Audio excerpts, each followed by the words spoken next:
testing the Terre Genus satellite phone.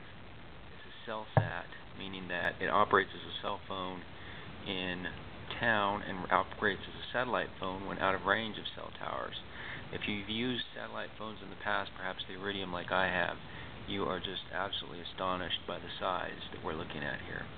This is also a smartphone with capabilities that no other sat phone that I've seen has, in that it operates a lot like it runs off of Windows Mobile.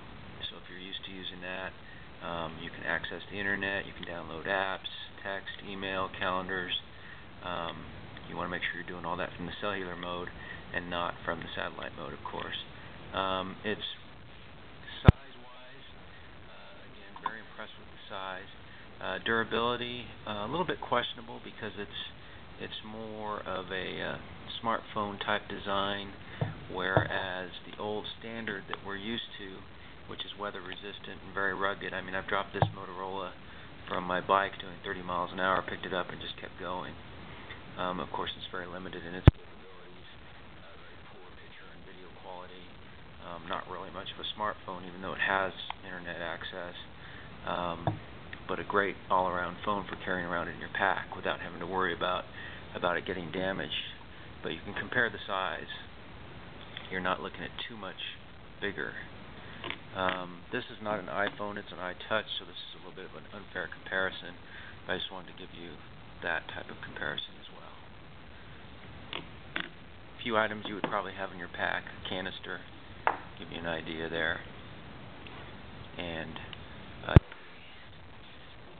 water filter, of course, you would have in your pack, along with a stove.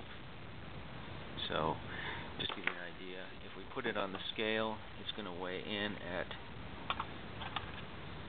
about 5.5 ounces, whereas the old phone weighed in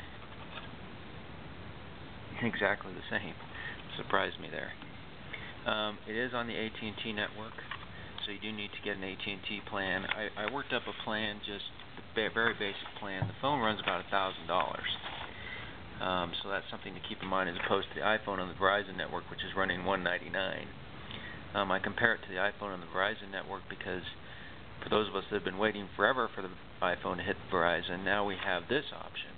And my thought is that an iPhone is great in town, but what good is it going to do you when you're out of cell reach? Whereas this, for those of us that are out backpacking in the wilderness, you'll still be able to receive calls and take calls, make calls. So definitely more useful to be able to use this, whereas an iTouch is just going to be, an iPhone is basically just going to be an iPad in your phone, an iPod, not an iPad. This, however, will allow you to still make that emergency call if you need to. Basic plan is 450 rollover minutes for $39.99. If you go to TerreStar and .com/consumer, you can get this pricing and work up your own. There's a lot of options, but you do have to pay a $25 a month satellite access fee, whether you use it or not. It's 65 cents a minute to use it. You do have to pay a data plan for 2 gig is $25 a month. I said no to the rest of the options. So you can see there that you're looking at $39.99 a month for the phone, $25 for the access, $25 for the data. So that easily puts you in the $80 to $90 range, whereas we're going to have to go to part 2 on this, and I'll talk a little bit more about this phone because the camera is running out of time.